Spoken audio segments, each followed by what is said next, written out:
جی brigadier صاحب بالکل ایسا ہی ہے. ابھی دیکھیں نا امریکی صدر جو ڈونلڈ ٹرمپ ہے وہ کہتا ہوا نظر آ رہا ہے 9 ماہ کے دوران کوئی غیر قانونی تارکین وطن ملک میں داخل نہیں ہو سکا. غیر قانونی مہاجرین کو ملک سے نکالا جا رہا ہے. جنرل اسمبلی صاحب ہمارے ملک میں ایسا کب ہوگا کہ ہم غیر ملکی تارکین کو باقاعدہ طور پر پورا نکال چکے ہوں گے؟ پچھلے 9 مہینے سے اگر دیکھیں تو ہم بھی یہی حرکتیں کرتے نظر آ رہے ہیں. ہم کہتے نظر آ رہے ہیں کہ ہم نکال رہے ہیں لیکن ابھی تک موجود ہیں یہاں پر. اب یہ جو ایکٹیویٹیز ہو رہی ہیں یہ وہی لوگ تو کر رہے ہیں. جنرل صاحب دیکھیں کوئی شک نہیں کہ ہماری جو اس وقت جو ہماری سچویشن ہے اس میں سب سے بڑا عمل دخل یہ ہے کہ ہمارے بارڈرز سیکیور نہیں ہیں. اگر افغانستان کے ساتھ دیکھا جائے جس کا میں نے پہلے ذکر کیا کہ بہت عرصے سے ڈس فنکشنل ہے تو وہاں کا جو ہمارا بارڈر ہے وہ پورس ہے. آلدو ہم نے ایک فینس لگائی تھی وہاں پہ اس کو کنٹرول کرنے کی کوشش کی لیکن ہمیں پتہ ہے کہ ابھی تک اس طریقے سے کنٹرول نہیں ہے. انڈیا جو ہے وہ ہمارا ایک لیونگ اینیمی ہے.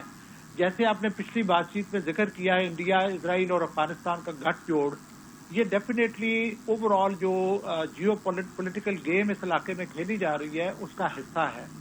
تو ہمارے لیے بہت ضروری ہے کہ نہ صرف ہمارے اندرونی امن آئے ہم پیسفل ہوں اور دوسرا یہ ہے کہ ہمارے جو بارڈرز ہیں وہ سیکیور ہوں. لیکن ہمیں یہ بھی ماننا ہوگا کہ پاکستان کے وسائل اس طریقے کے نہیں ہیں کہ ہم بہت زیادہ سرولیس کر سکیں یا بہت زیادہ اپنا خرچہ کر سکیں ان ایکٹیویٹیز پہ.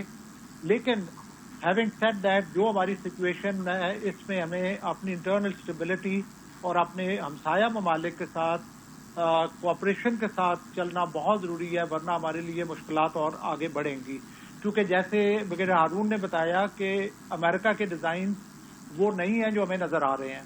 اب صاف یہ سمپل بات دیکھنے کی ہے کہ اس علاقے میں اگر امن ہوگا یا اسٹیبلٹی ہوگی تو کس کے حق میں جائے گی؟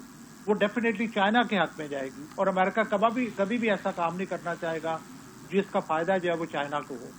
تو امریکہ کا آبجیکٹو ہے کہ اس علاقے میں انسٹیبلٹی ہو.